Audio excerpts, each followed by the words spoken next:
여러분 안녕하십니까, 진성호입니다. 문재인 대통령과 바이든 미국 대통령 간의 한미 정상회담이 끝났습니다. 지금 문재인 대통령은 비행기를 타고 있습니다. 곧 한국으로 옵니다. 그런데 이 한미 정상회담에 대해서 민주당은 끝나자마자 훌륭한 회담이었다, 성공했다, 대대적으로 공개적으로 평가했습니다. 그런데 지금 민주당 의원들 속내는 꼭 그렇지만은 않은 것 같습니다. 바이든 대통령은 그렇게 만만한 사람이 아닙니다. 문재인 대통령이 예상했던 그런 의제 말고도 굉장히 많은 의제들을 포함시켰습니다.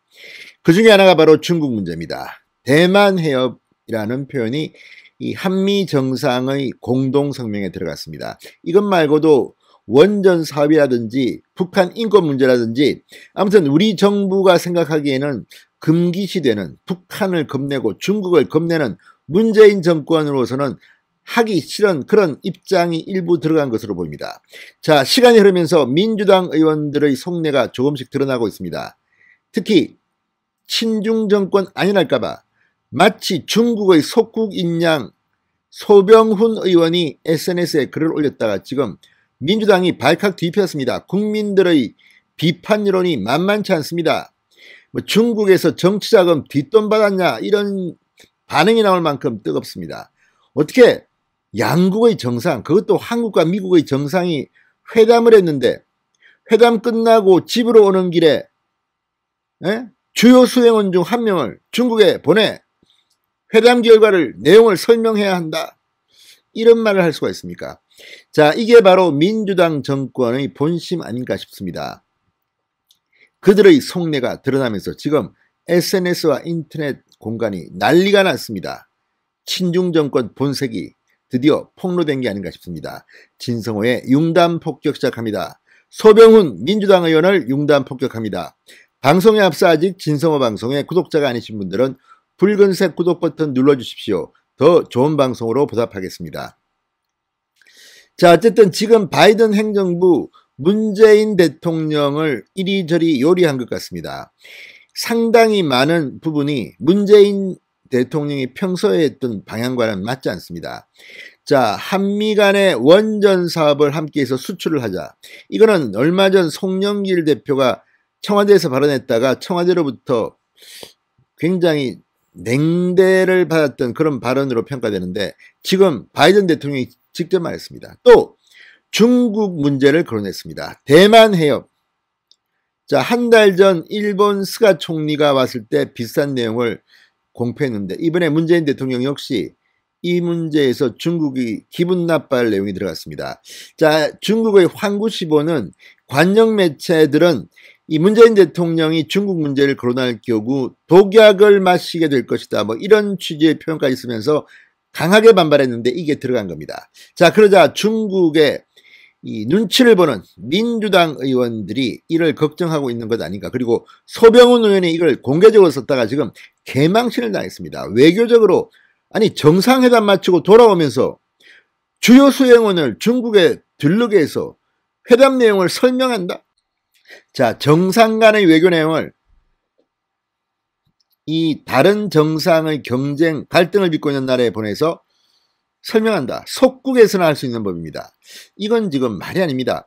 자, 소병훈 더불어민주당 의원 이렇게 썼습니다. 문 대통령 귀국길에 주요 수행원 중 한 사람은 중국에 들러 회담과 관련해서 설명을 해줬으면 좋겠네요.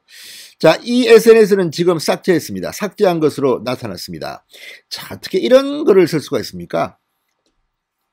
자, 이는 아마도 소 의원이 이번 한미 정상회담 공동성명에 중국을 자극할 만한 내용, 대만 해협 문제가 포함된 것을 우려한 것으로 해석되고 있습니다. 그러나 아무리 그렇다더라도 이게 지금 말입니까? 막걸리입니까? 이게 국회의원 배지를 단 사람의 언행으로 볼 수 있습니까? 정말 외교의 외자도 모르는 참으로 가련하고 참담한 발언입니다.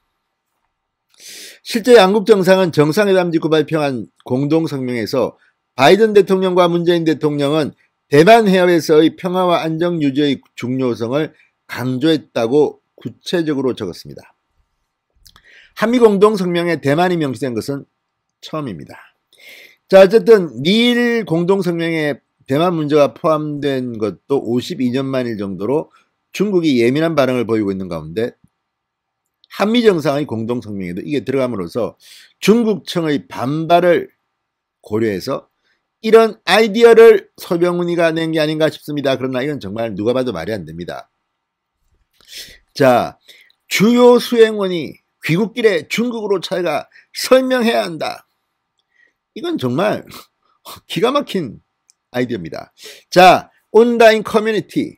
자, 소병훈 의원 SNS에는 우리나라가 중국의 속국이냐, 중국에 들러서 뭘 설명하라는 것인지 소 의원이 설명하라. 시진핑에게 외교 기밀을 보고하라는 이야기냐, 중국에서 정치자금 뒷돈을 받느냐, 이런 댓글이 빗발쳤습니다. 비난이 일자 소 의원 SNS에서 해당 게시물을 삭제했습니다. 그러나 일본 네티즌들이 캡처한 사진을 댓글을 붙이면서 항의를 이어가고 있습니다. 소병훈 의원은 게시물을 삭제한 배경에 대해서 한 언론과의 통화에서 문 대통령 방미 성과가 깎일 수 있다는 지적에 글을 내렸다고 설명했습니다. 그렇지만 본인이 잘 알 겁니다. 어쩌면 진심을 이야기할 때는 조심해야 됩니다. 이게 민주당의 진심은 아닐까 걱정이 됩니다. 아무튼 이런 말을 공개적으로 할 수 있는 민주당 의원, 정말 우리나라가 중국의 속국 맞습니까? 우리나라가 북한의 속국 맞습니까? 이런 의심을 지우지 않을 수 없습니다. 그러니까 빨리 민주당 정권을 교체해야 하는 것 같습니다. 진성호의 융단 폭격이었습니다. 여러분 감사합니다.